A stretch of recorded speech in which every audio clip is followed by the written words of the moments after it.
Class 9 chapter 2 is matter around us pure, क्या हमारे आसपास के पदार्थ शुद्ध हैं के अंदर एक्टिविटी 2.2 को करके देखेंगे। इसके अंदर ट्रू सॉल्यूशन यानी वास्तविक विलयन, कोलाइडी विलयन यानी कोलाइड और निलंबन सस्पेंशन को दिए गए नमूनों के आधार पर बनाएंगे।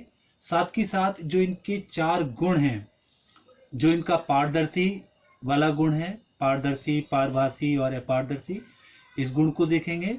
इनकी सॉल्युबिलिटी और इनके फिल्ट्रेशन इफेक्ट को जांचेंगे, टिंडल प्रभाव को जांचेंगे और इनके स्थायित्व गुण को करके देखेंगे। तो इसके लिए हमें चाहिए फनल, 4 बीकर और नमक, कॉपर सल्फेट, डेटॉल या दूध, रेत या चौक का पाउडर। अब सबसे पहले हम क्या करेंगे, बीकर ए में 50 ml मेजरिंग सिलेंडर से पानी लेते हैं। उसी प्रकार हम बी सी डी बीकर में 50 ml पानी ले लेते हैं। बीकर ए में कुछ मात्रा में नमक, सॉल्ट मिलाते हैं और इसको कांच की छड़ की सहायता से, कांच की छड़ से मिलाते हैं। इसी प्रकार हम बीकर बी में कॉपर सल्फेट लेते हैं और इसको भी इसी तरीके से विलयन तैयार करते हैं। अब बीकर बी में कॉपर सल्फेट लिया और इसी प्रकार इसको कांच की छड़ से मिलाकर इसका एक सॉल्यूशन तैयार किया। बीकर सी में कुछ मात्रा में डेटॉल की डालते हैं। बीकर सी में कुछ डेटॉल या दूध ले लेते हैं। बीकर डी में रेत या मिट्टी डालते हैं और इसको भी इसी तरीके से कांच की छड़ से हिलाकर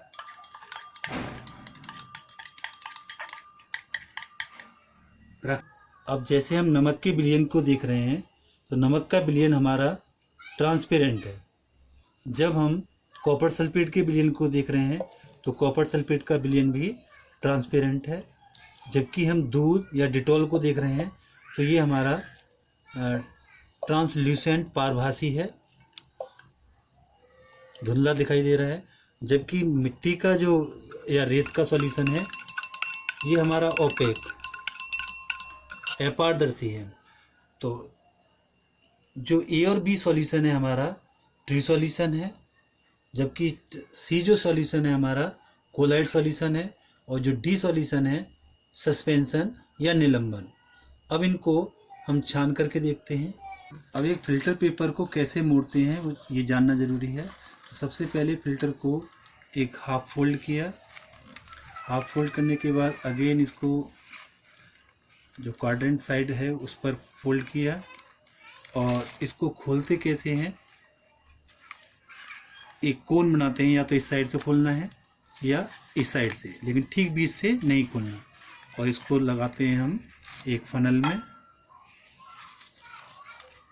फनल में लगाने के बाद अब सबसे पहले हम ए बी सी डी तीनों सॉल्यूशन को बारी बारी से देखेंगे। सबसे पहले हमने ए सॉल्यूशन को डाला और देखते हैं कि फ़िल्टर पेपर पर कुछ समय बाद कुछ बचता है। अब इसी प्रकार अब हम बी सॉल्यूशन को देखते हैं। अब हमने सॉल्यूशन सी को लिया।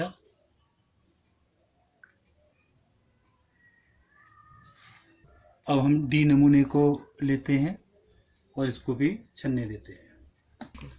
अब फ़िल्टर पेपर ए को देखते हैं। इस पर हमें कुछ भी प्राप्त नहीं हुआ। इसी प्रकार फ़िल्टर पेपर बी के ऊपर, कॉपर सल्फेट के ऊपर कुछ भी प्राप्त नहीं हुआ और सी विलयन के ऊपर भी हमें कुछ भी प्राप्त नहीं हुआ। लेकिन जब हम डी को देखते हैं, रेत के विलयन को देखते हैं, तो ये छन्ना पेपर पर रुक गया। तो क्योंकि निलंबन के कण बड़े होते हैं, छन्ना पेपर से होकर नहीं गुजर पाते और छन्ना पेपर पर प्राप्त हो जाते हैं। अब इनका लाइट वाला गुण देखते हैं।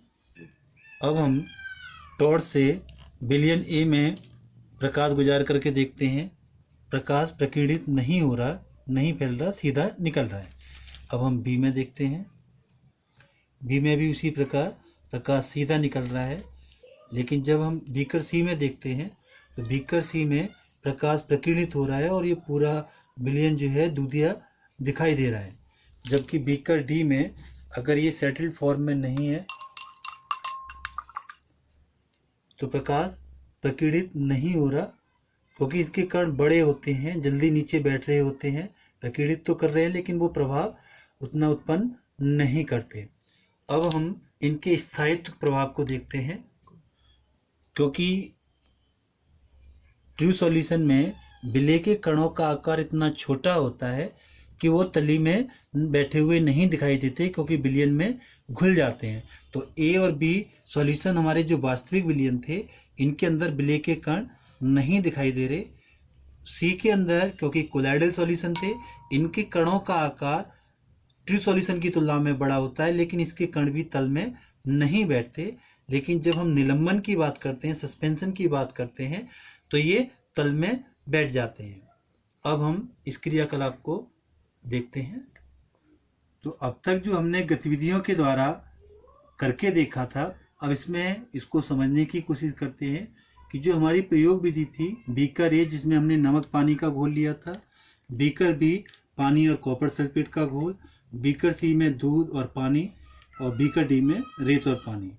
छड़ से घुमाने पर जो सॉल्यूट के पार्टिकल थे, क्या वो दिखाई दे रहे थे या नहीं दिखाई दे रहे थे, उनकी पारदर्शिता के गुण को हमने जांचा, टॉर्च के प्रकाश से टिंडल प्रभाव के गुण को जांचा और उनके सेटलमेंट के गुण को जानने की कोशिश की और छन्नक पत्र गुण को किया। तो प्रेक्षण हमने क्या देखा, जो नमूना ए था पारदर्शी था, टॉर्च से प्रकाश प्रकीर्णित नहीं हुआ था, तली में नहीं बैठे थे और छन्नक पत्र से होकर छन्नक पत्र के ऊपर कोई रेजिड्यू नहीं बच रहा था। इसी प्रकार टीम बी सॉल्यूशन के साथ था। अब हम सी के साथ देखते हैं। सी हमारा पारभासी था, ट्रांसल्यूसेंट था, टिंडल प्रभाव दर्शाया था, तली में नहीं बैठे थे और छन्नक पत्र से होकर गुजर गए थे, यानी छन्नक पत्र पर कुछ भी नहीं बचा था। सॉल्यूशन डी अपारदर्शी ओपेक था, टॉर्च के प्रकाश को प्रकीर्णित नहीं किया था और ये तली में बैठ जाते हैं और छन्नक पत्र पर से होकर नहीं गुजरते या छन्नक पत्र के ऊपर रह जाते हैं। तो इस प्रकार हम निष्कर्ष पर पहुंचे कि ए और बी वास्तविक विलयन है, सी कोलाइडी विलयन है और डी सस्पेंशन है। Thank you for watching this video.